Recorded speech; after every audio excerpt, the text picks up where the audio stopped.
کو کھینچتے ہیں، اور ناریاں راجازی بند اور جہنمیوں کو کھینچتے ہیں۔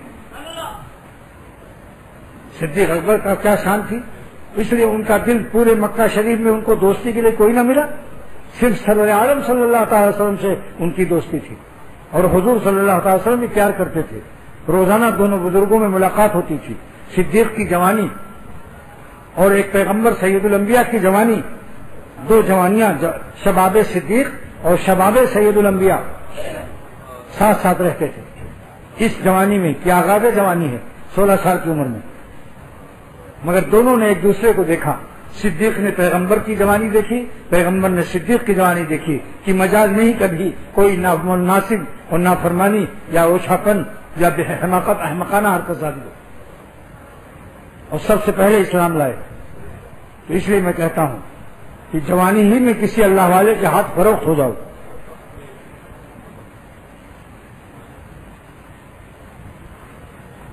اس حقیقت کو سمجھانے کے لیے نحمدہ صلی اللہ رسول کریم برکت کے لیے خطبہ پڑھ دیتا ہوں۔ اس حقیقت کو سمجھانے کے لیے معروی رحمۃ اللہ علیہ فرماتے ہیں کہ ایک میاں بیوی تھے آپس میں، اور بہت غریب تھے، کہیں سے کچھ مانگ تانگ کے لائے تو خرچہ ہو گیا، مگر بیوی غریب تو تھی مگر ظالم بلا کی حسین تھی۔ تو بیوی نے کہا آپ گھبرائیے نہیں، میں بہت بڑا مال کما کے لاتی ہوں۔ وہ عدالت میں گئی اور قاضی صاحب کو قلو پترا اور کاجل لگا کر گئی، اور جب قاضی ادھر دیکھتا تھا کہ کوئی کیس لائی ہے تو زبردست کجلائی آنکھوں سے زور سے مارتی تھی قاضی کو پھنسانے کے لیے، اور اس کو پتہ چل گیا تھا کہ یہ قاضی نالائق ہے۔ نالائقی کے اعمال میں مبتلا کرنا اس کو آسان ہے۔ کوئی اللہ والا جو سچا اللہ والا ہو ذرا اس کو آزما کے دیکھو، ایسے لات و منات کو لات مارتا ہے۔ ہمیشہ الو بین الاقوامی وہی مٹی پر فدا ہو کر خدا تعالیٰ کو ناراض اور غضب خریدتے ہیں اللہ کی۔ یہ تو کہو کہ خانقاہیں بنی ہیں اللہ والوں کی صحبتیں اور ان کی شفقت کا گود ہاتھ پھیلائے ہوئے ہے، ورنہ پتہ چل جاتا ہے اتنے جوتے پڑتے کہ آج کتنے لوگ اس خانقاہ کی برکت سے تائب ہو گئے۔ قاضی نے دیکھا کہ یہ عورت تو اس کو پھنسانا درکنار ہے، تو مجھے الٹا خود پھنسا رہی ہے۔ بعض معشوق ہر زمانے میں ایسے ہوتے ہیں کہ جن کو ڈھونڈنا نہیں پڑتا وہ خود ڈھونڈ لیتے ہیں اس بدماشی کے لیے، اپنی خباثت کے لیے۔ اس نے کہا کہ میرا مقدمہ اچھا وہ نگاہوں سے گھائل ہو گیا، حسن کا جو اثر نہیں مانے گا وہ قرآن شریف کا مخالف ہے۔ حسن سے ڈرو، حسینوں سے دور رہو، ورنہ سارا گول ٹوپی نکل جائے گی۔ ایسے خبیث حرکت میں مبتلا پاؤ گے اپنے کو کہ حیران ہو جاؤ۔ حسینوں سے ڈرو، کیونکہ اللہ تعالیٰ نے سورہ یوسف میں فرمایا کہ حضرت یوسف علیہ السلام جب نکلے تو جن مصر کی عورتوں کے پاس چاقو تھے اور لیمو تھا، اور مصر کی بادشاہ باقی بیوی نے کہا تھا کہ جب یوسف علیہ السلام کو دیکھنا تو اپنے چاقو سے اپنے ہاتھ کے لیمو کاٹ لینا، مگر بجائے لیمو کی انگلیاں کاٹ دی۔ یہ حسن کا اثر ہے، یہ قصے کی کتاب نہیں ہے، قرآن پاک ہدایت کی ہے کہ اپنی گول ٹوپیوں پر بھروسہ مت کرو، اپنی مقطع اور چقطع داڑھیوں پر بھروسہ مت کرو، امردوں سے اور حسینوں سے بے تکلف کسی بہانے سے باتیں مت کرو۔ ڈر جاؤ، اللہ سے پناہ مانگو، ففروا الی اللہ، اللہ کا کرم ہے، بھاگو اللہ کی طرف۔ آج کل الٹا معاملہ صوفیوں کا ہے، بعض صوفیوں کا، کہ اللہ کی طرف بھاگنے کے بجائے اور اسی میں پھنستے چلے جاتے ہیں، اور جتنا جال میں پھنستے ہیں اتنے ہی تڑپتے ہیں۔ جتنا تڑپو گے جال کے اندر، جال گھسے گا کھال کے اندر۔ پھر یاد کر لو، جتنا تڑپو گے جال کے اندر، جال گھسے گا کھال کے اندر، اور نیند حرام ہو جائے گی۔ لاکھ حرقبید میں پیتے رہو۔ شکر ادا کرو کہ خانقاہوں کی پناہ گاہیں اللہ نے بنوا دی اپنی رحمت سے۔ یہ خانقاہیں پناہ گاہیں ہیں، اگر گنہگار بھی آئے گا تو انشاءاللہ گناہوں سے پاک و صاف ہو جائے گا، کوئی جلد اور کوئی دیر سے۔ اپنی اپنی ہمت عالیہ ہے، اپنی اپنی ہمت کی بلندیاں ہیں۔ بعض ہمت چور ہیں، وہ ذرا دیر سے پاک ہوتے ہیں، اور جس نے امین و عن 100% اپنی ہمت کو استعمال کر لیا وہ جلد سے جلد ولی اللہ ہو گئے۔ جنہوں نے سوچا کچھ حرام مزہ بھی لیتے رہو، یہ ہمت چوروں کا راستہ دیر سے طے ہوتا ہے۔ تو اس قاضی نے کہا کہ ٹھہرو، تمہارا مقدمہ بعد میں دیکھیں گے جب عدالت خالی ہو جائے گی۔ پھنس گیا وہ، کہا بڑی بھی ذرا صبر کرو، تمہارا کیس سیریس معلوم ہوتا ہے، تمہارے چہرے سے آنکھوں سے تمہارا کیس سیریس معلوم ہوتا ہے اور میں اسیر ہو چکا ہوں۔ اس کا تو مطلب ہی یہی تھا۔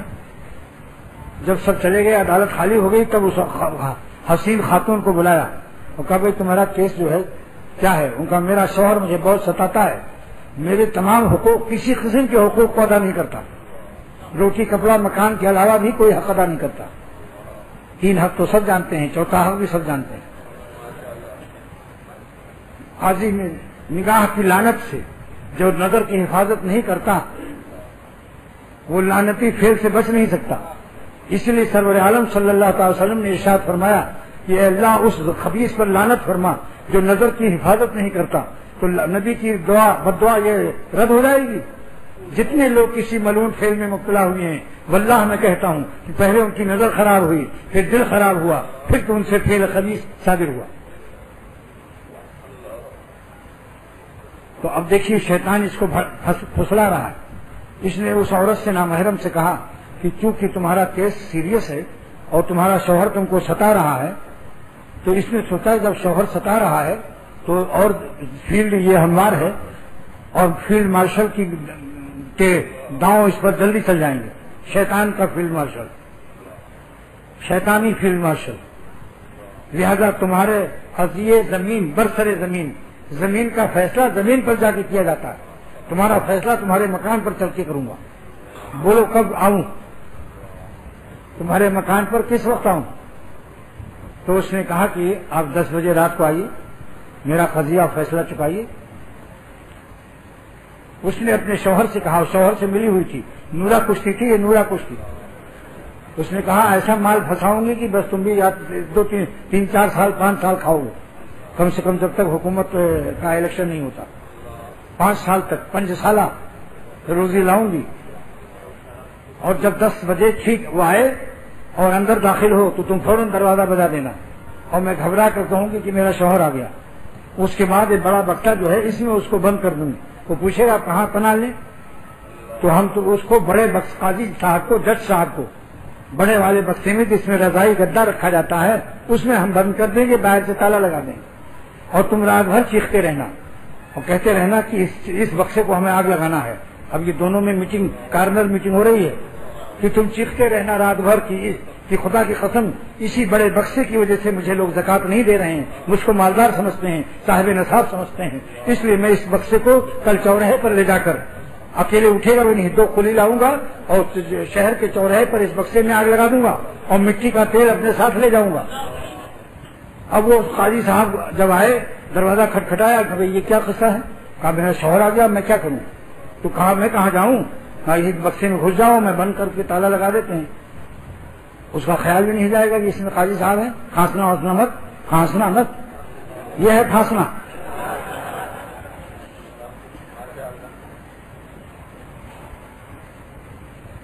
اب جیسے ہی قاضی گھسا بکس نے تالا لگا دیا، اتنے میں اس کا شوہر آ گیا اور اس نے اپنی بیوی سے لڑائی شروع کر دی کہ ہمارے گھر سے غریبی نہیں جا رہی، اب تو کوئی ہمیں زکات خیرات صدقہ دیتا ہی نہیں، قربانی کی کھال بھی نہیں دیتا، کیونکہ کہتے ہیں تمہارے ہاں ایک بڑا بکسا ہے، اس میں تو مال ہی مال ہے۔ اس بڑے بکسے سے بدگمانی ہو گئی ہے لوگوں کو، لہذا اس کل صبح ہی فجر کی نماز پڑھ کر سب سے پہلا کام یہ کرنا ہے کہ شہر کے چوراہے پر اس بڑے بکسے میں مٹی کا تیل لگا کر آگ لگا دوں گا اور شہر والوں سے کہوں گا کہ اب تو مجھے خیرات دو، کیونکہ جو تمہاری بدگمانی تھی اگر اس میں مال ہوتا تو ہم آگ اس میں کیوں لگاتے۔ اب قاضی کے تو پیخانے نکل گئے،